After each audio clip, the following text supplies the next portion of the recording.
Related to the issue that Ms. Fumiha and other members raised, I should also put into perspective the surpluses accumulated so far in this term of government. Now, forecasting is an inherently difficult exercise.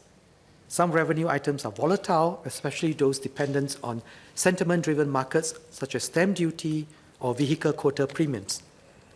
For instance, in FY 2018, we had estimated that stamp duty collections would be lower because of property market cooling measures.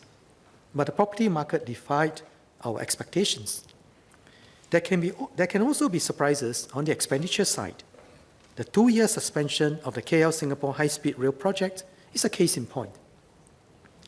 The unexpected surpluses over the last few years are not due to the introduction of Temasek into the NIRC framework as suggested by Mr. Pritam Singh. The volatilities and uncertainties in revenues and expenditure, as I had just explained, account for most of this surplus. While the government's approach is to look ahead, plan ahead, and prepare for the unexpected, it seems that Mr. Singh would prefer to look backwards to find unexpected revenue surprises and count on them to keep happening.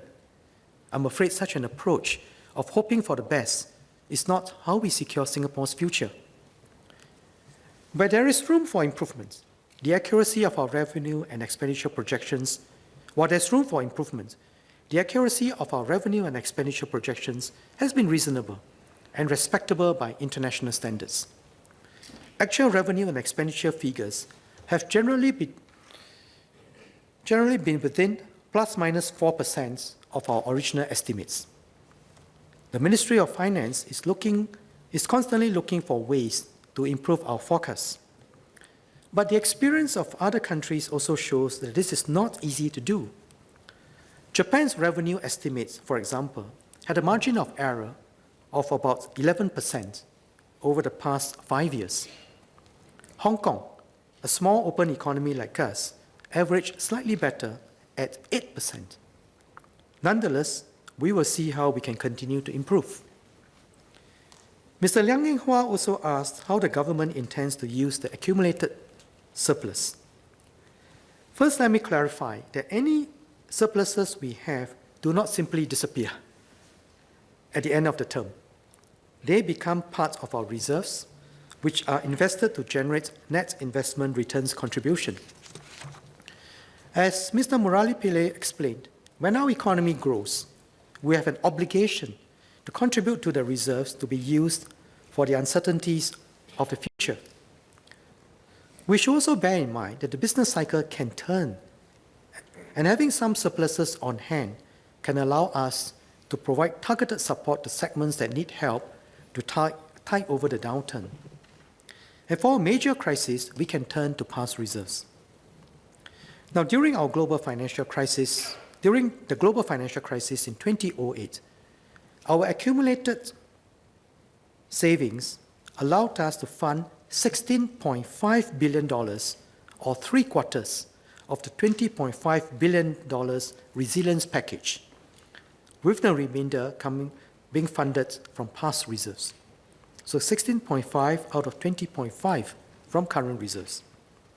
In 2017, to support the construction industry to tide over a period of cyclical weakness, the government brought forward about $1.4 billion of public sector infrastructure projects to start in FY 2017 and 2018. In planning for FY 2019, we are also faced with the global economic outlook being downgraded by the IMF as global trade tensions grow.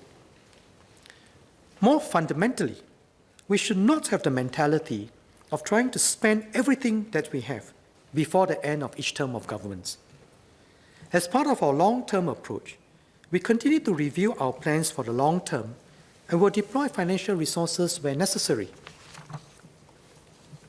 So on this note, let me briefly reiterate the role of our reserves.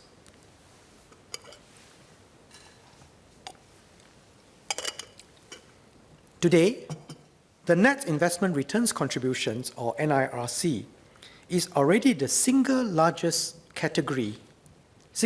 contributor of our revenues, larger than any category of taxes we collect. If we did not have the NIRC framework, we will have had to double our personal income tax collection or our GST collection to raise the same amount of revenue. In fact, we will not even be able to raise the same amount of revenue because it's now the largest category, and doubling all the rest does not give you that same amount. Our reserves are our strategic assets. We are a small country exposed to global forces beyond our control. Our reserves will allow us to tide over a crisis without being reliant on others. We should not underestimate the need for a rainy day fund. Singapore faces particular vulnerabilities given our lack of natural resources. With an economy worth nearly $500 billion a year, we should set aside enough to protect it and our people's livelihoods and future. So let us stay disciplined. Today, we take up to 50% of the expected returns for spending and plow back at least 50% to grow the principal and generate more returns. In this way, both the current and future generations benefit from the reserves, and we can be confident of our future.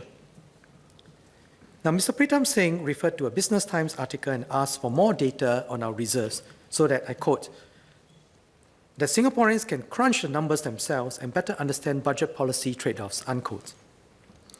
He has also filed a cut on transparency on GIC's performance, which will be answered at the Ministry of Finance Committee of Supply. But let me explain why he is misinformed. Our reserves comprise assets invested by MAS, GIC, and Temasek Holdings. The size of MAS and Temasek Holdings assets is public information.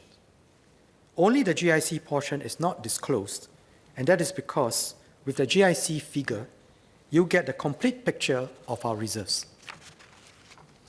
I was running the Monetary Authority of Singapore during the global financial crisis with ESM Goh Chok Tong as our chairman.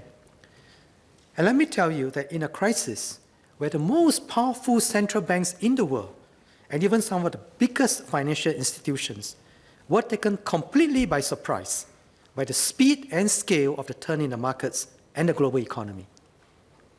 Many things could have gone wrong. We not only rode through the crisis well, but emerged stronger.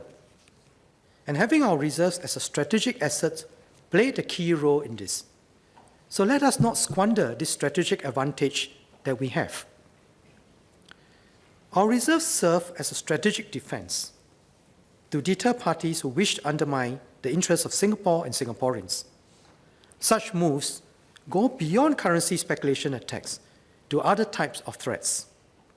As Mr. Muhammad Irshad noted, we live in a VUCA world, volatile, uncertain, complex, and ambiguous. Our reserves, like our investments in defense and security, give us the confidence to plan long-term, knowing that we will have the ability to take care of our people and to defend our sovereignty.